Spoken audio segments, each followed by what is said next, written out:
At LG, we are all about innovation for better life. This means listening to our customer and coming up with a solution for their daily lives. 575 to 600 volt is very unique and only in Canada globally.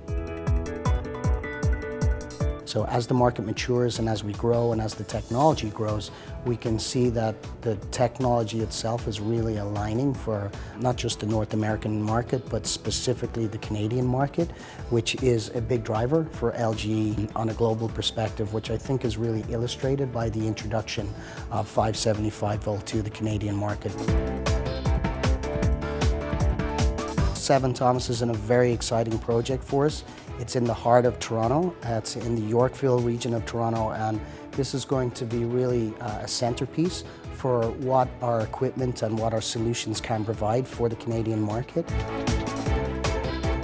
This is an office condo project, so there's a lot of fit out and sales that are yet to come.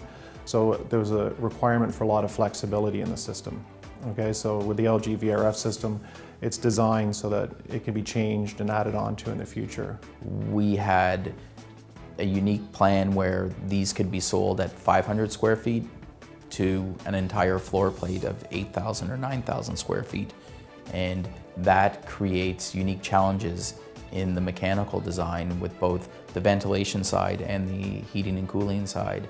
The variable refrigerant system from LG is extremely adaptable for those type of situations. So we had to design the system to be flexible enough to really accommodate any additional heating or cooling load as the tenants move in. Energy efficiency is probably the #1 factor.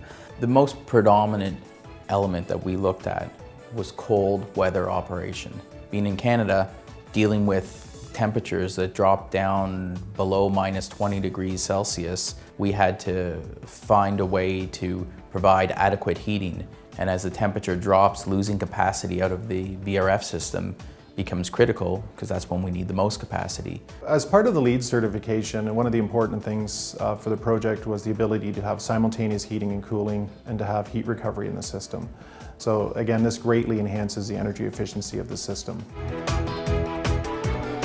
So a large part of the value proposition in VRF in general is that it's a non-intrusive technology in terms of what it looks like within the space of a building, but also the exterior of the building as well. It eliminates the need for large mechanical rooms such as chillers or boilers that you would see in traditional spaces. The VRF is a more modular footprint, and the indoor equipment does not need to be ducted. It just requires refrigerant piping from outdoor to indoor and vice versa. So the actual trickle-down cost benefit to the developer goes just beyond the heating and cooling piece. We foresee our products becoming more energy efficient and more in tune with the Canadian market demands. It's going to revolutionize the commercial heating and cooling market.